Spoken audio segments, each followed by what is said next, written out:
जहानाबाद जिले के अरवल विधानसभा क्षेत्र के भारतीय जनता पार्टी के प्रत्याशी दीपक शर्मा के पक्ष में चुनाव सभा को संबोधित करने आए उत्तर प्रदेश के मुख्यमंत्री भाजपा के फारवर्ड नेता योगी आदित्यनाथ ने मोदी सरकार के कार्यों को जमकर उल्लेख किया। अपने संबोधन में योगी आदित्यनाथ ने कहा कि राम मंदिर बनाने को लेकर अब तक सबसे बड़ा बयान उत्तर प्रदेश के मुख्यमंत्री योगी आदित्यनाथ ने अरवल में दिया है। उन्होंने कहा कि राम मंदिर के बनने में कांग्रेस, राजद और भाकपा माले पार्टी की भूमिका रही।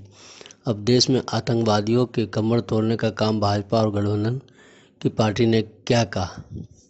हमारे देश में गरीबों की सेवा करना देश के प्रधानमंत्री पर हम कर्तव्य दिखता है। विरोध देखते रह जाएंगे और 3/4 बहुमत से बिहार में चुनाव जीतने का काम करेगी। इस सभा में हजारों की संख्या में उनके समर्थक उत्तर प्रदेश के मुख्यमंत्री भाषण सुनने को लेकर पहुंचे थे।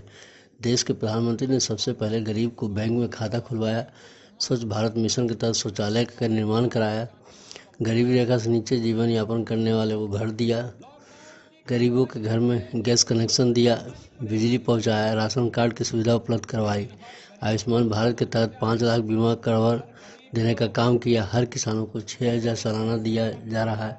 राम मंदिर निर्माण की चर्चा करते हुए उन्होंने कहा कि राजद, कांग्रेस, भाकपा माले के लोग राम मंदिर के निर्माण में बाधक बन रहे थे। मोदी जी ने जब भगवान राम के भव्य मंदिर का शिलान्यास किया और आने वाले दिनों में भव्य मंदिर बनकर तैयार हो जाएगा।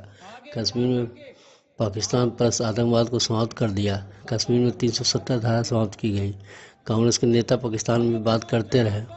पाकिस्तान हितैषी है और लालू प्रसाद पर कटाक्ष करते हुए उन्होंने कहा कि बिहार में कांग्रेस और लालू के नेतृत्व में राज्य सरकार कि उस समय गरीबों को राशन नहीं मिलता था, पशुओं को चारा भी गायब हो जाता था, जो पशुओं को छोड़ नहीं वोट लेने लायक भी नहीं है।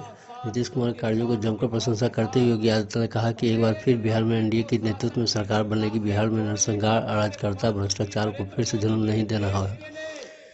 बुलेट का जवाब देकर इस मौके पर काफी संख्या में लोगों ने भी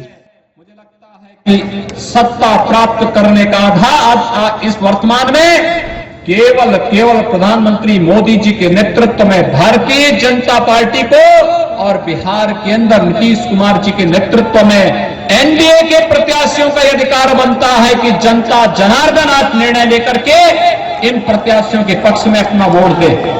पार्टी, जदयू, हम और वीआईपी पार्टी से जुड़े हुए जितने भी प्रत्याशी हैं, जिन्हें एनडीए ने अधिकृत प्रत्याशी बनाया है, ये जहां से भी चुनाव लड़ रहे हैं, इन्हीं को वोट देना है।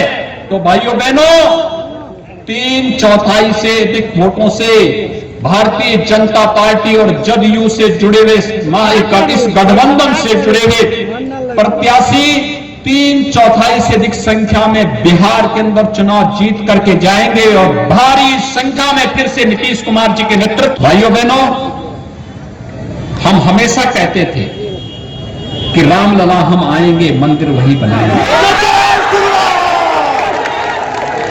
बोलते थे ना, बोलते थे ना। राम मंदिर में बाधा कौन था? कांग्रेस, राजद, भाकपा माले, यही लोग तो राम मंदिर के निर्माण में बाधक थे। हमने तो जो कहा, मोदी जी ने 5 अगस्त को अयोध्या में आकर के भगवान राम के भव्य मंदिर निर्माण का भी अब कश्मीर में हमारे जवानों के ऊपर कोई पाकिस्तान प्रस्त आतंकवादी हमला करने का दुस्साहस नहीं कर सकता है, क्योंकि उसे मालूम है हमला करेंगे तो फिर राम नाम सत्य है, तय है।